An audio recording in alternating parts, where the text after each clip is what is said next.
The Thing That Woke Me Up, Part 7, The Knocking. Don't answer it.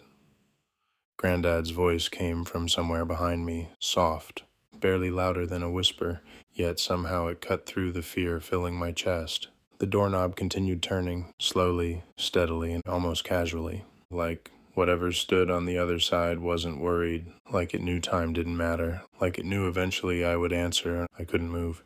My eyes stayed locked on the door. The shadow beneath it stretched across the floor. Long, thin, wrong.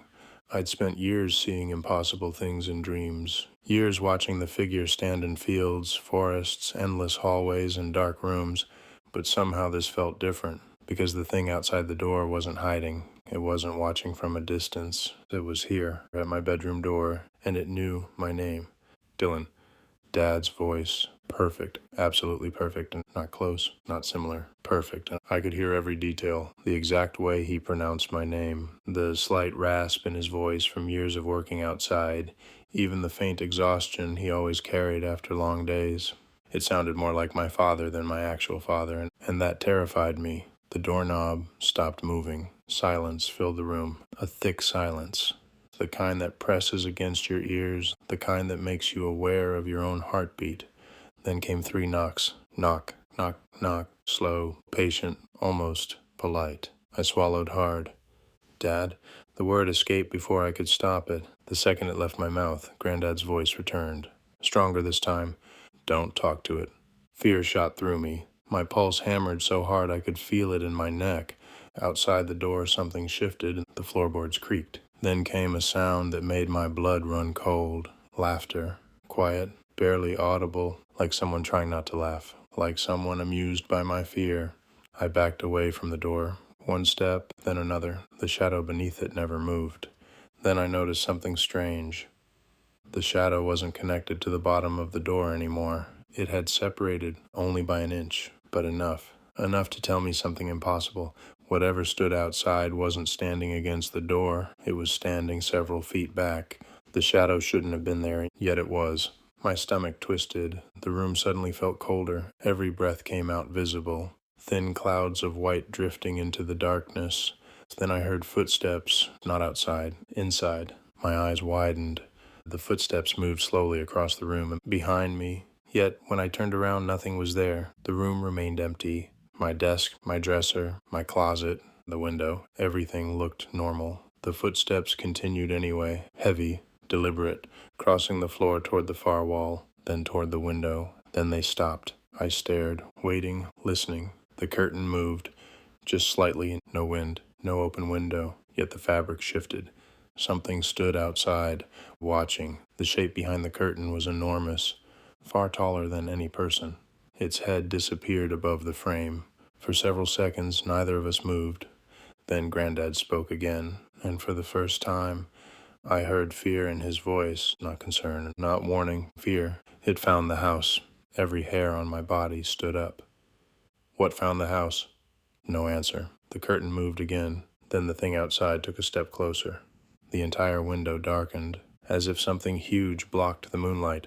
The bedroom door suddenly rattled, violently. The handle twisted. The frame groaned. Wood cracked. Whatever stood outside the door was no longer pretending. It wanted in. The thing outside the window remained completely still, watching, waiting. The room seemed trapped between them, between 2 impossible things, one trying to get inside, the other standing guard or hunting. I didn't know which was worse.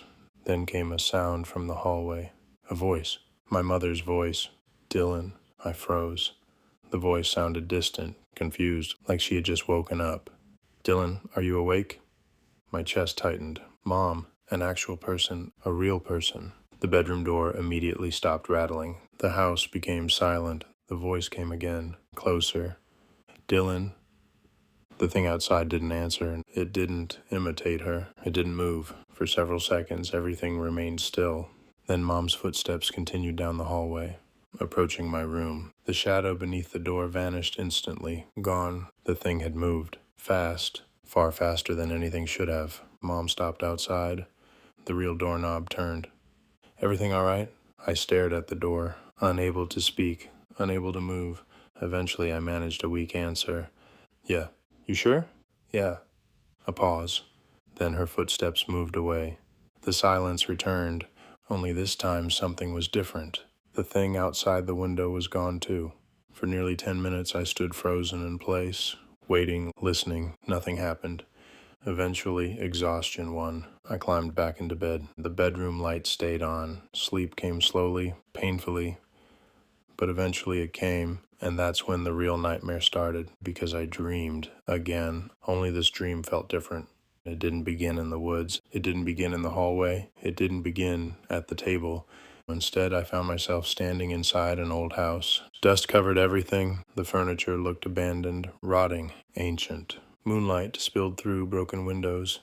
The place felt familiar, not because I'd been there, because I'd seen it somewhere, somehow. Then I noticed the photographs. Hundreds of them, covering every wall, every hallway, and every room. Photographs of people sleeping, men, women, children, entire families. Thousands of photographs, and every single one taken while the subjects slept. My stomach twisted, and I walked closer. One photograph caught my eye, a man sleeping in bed. The picture looked old, very old. Then I noticed the name written beneath it. Holloway. Another photo. Holloway. Another. Holloway, another Holloway, generation after generation, decades, maybe centuries, my family. Every photograph showed a member of my family sleeping, watching them, studying them, tracking them. Something had been collecting us. The realization hit me like a punch. This wasn't about me. It never had been. The figure hadn't chosen me. The figure had chosen us, the entire bloodline, every generation, every branch of the family tree, every descendant. I backed away. The walls suddenly shook.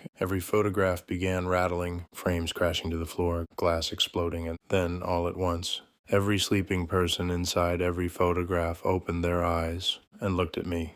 Thousands of eyes, watching, waiting. A whisper filled the house. Wake up, wake up, wake up, wake up. The voices multiplied, growing louder, more desperate. Wake up, wake up, wake up. Then I heard Granddad, clearer than all the others. Dylan, I turned. He stood at the end of the hallway, exactly as I remembered him. But he wasn't looking at me. He was looking behind me. His face had gone pale. Run.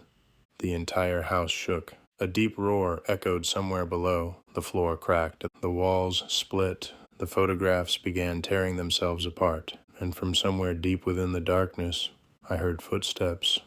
The same footsteps, heavy, slow, deliberate, coming closer. Granddad's eyes widened. The fear in them was worse than anything I'd ever seen. It's learning. The footsteps grew louder, closer, closer, closer. What's learning? Granddad looked directly into my eyes, then spoke the words that haunted me for months afterward. It knows you know.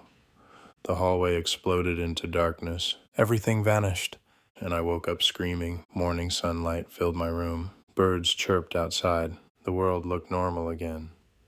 But deep down I knew something had changed. The figure wasn't just watching anymore. It wasn't waiting anymore. For the first time in my life, it was moving, and somewhere beyond the dreams, something had finally realized I could see it.